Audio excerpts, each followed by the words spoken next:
What's up, everyone? It's Mark Starr from Hopry.com. I'm joined today by a very special guest, Mr. Tim Pratt. Who is over here acting like a monkey, apparently. I was scratching like this, right? We started, yes. Do over.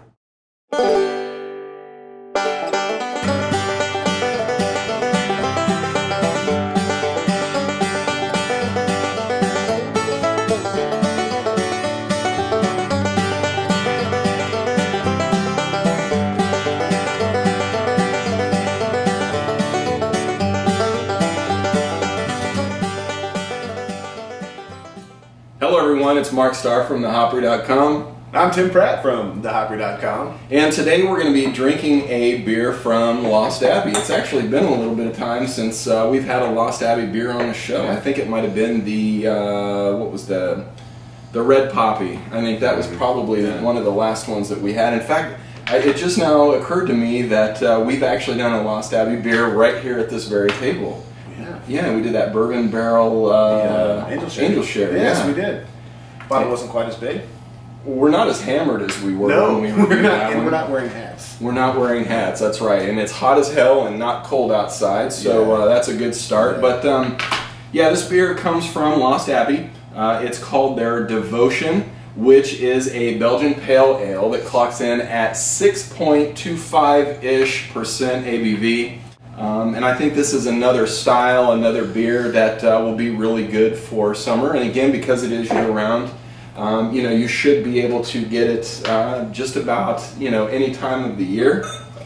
I can't imagine that this one's, you know, too hard to find. Wow, look at that color. Yeah, it's brilliant, isn't it?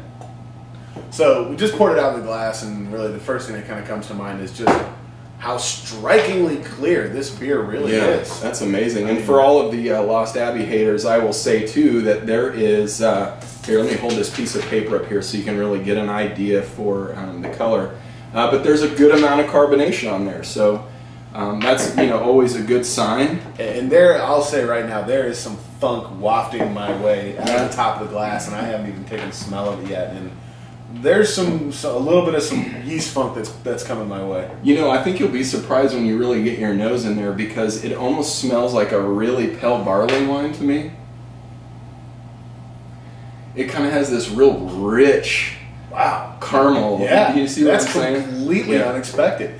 Yeah, you would expect that you're really sniffing on like you know, like an Orval. Yeah. I mean, it's. Or even something, you know, completely unexpected like a barley wine, you know, like a Bigfoot or something. I mean, this thing smells huge. Yeah, it's very, very inviting, very caramely, very floral. You can definitely tell there's some really good hopping in here. Nothing too aggressive on like the aroma end, but nice malts that are in there. Some good toasted, you know, some toasted sugar. You know, so there's, you know, probably some lighter caramel malts to get, you know, a little bit of that in there, but yeah, that's... little cotton candy bubble gum, maybe. And still foam in the glass. And still foam on the glass. I really like the way this one smells. Yeah, so far, I mean, this thing could be pretty damn good. It is. You know, I know this is a dedication before we really get into it. After having kind of doing a little bit of reading on the label here, this one's kind of a dedication to the monasteries, the Belgian monasteries and the monks who typically grow their hops, you know, on site. In the United States, we don't normally have our breweries don't normally have the pleasure of growing hops on site. Some do, but you can actually see on the label here, they've got an image of a monastery with the hop fields next to it and a little tractor out front. So really it is just kind of an homage, if you will, to you know, those Belgian monasteries. I did write down here that they do use Northern Brewer hops and also Tettnanger hops. So, you know, both hops that are going to, I think, probably impart some grassiness, some herbal characters. But I guess there's only one way to really find out how they taste. Taste it. Taste it. Yeah. Let's do that.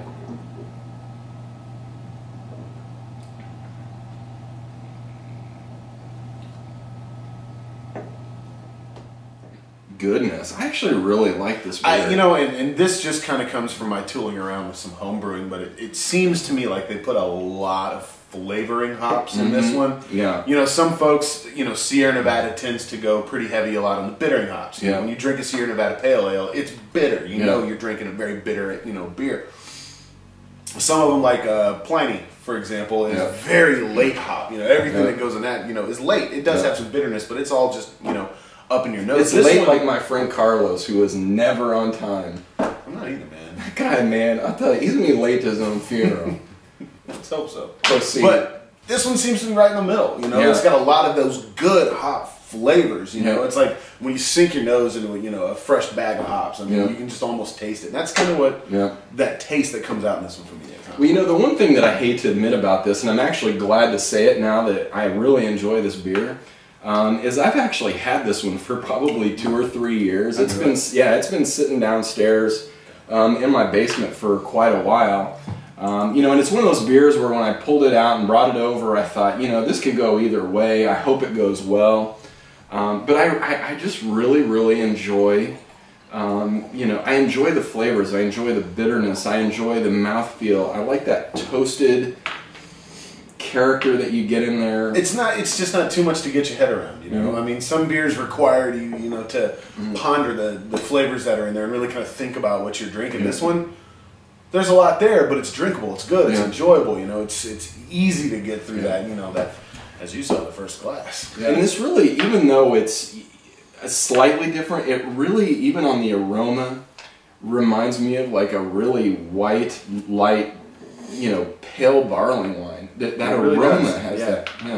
Yeah, it's very malty for, you know, I mean, at 6.25, the nose, to be completely honest, the nose defies the fact that this is 6.25. It smells so much richer than that. Yeah. So much more depth of malt that's coming off of that. And, you know, I mean, I think that's why when you take a big drink of it, and it is so smooth, it's quite pleasing because you're getting all of the flavors and, you know, punch that you like to get in, you know, a massive 12% barley wine. Yeah. You're getting, you know, but it's dry too, you know, like most barley wines are real sweet. Yeah. You know, this is really dried out, and I think, you know, it probably has something to do with the fact that, you know, I've hung on to it for so long, and I'm sure that yeast is just going in there, and over time it's just really dried this thing out. But you know, honestly, I'm going to admit it right up front. I didn't have a huge amount of expectation for this beer.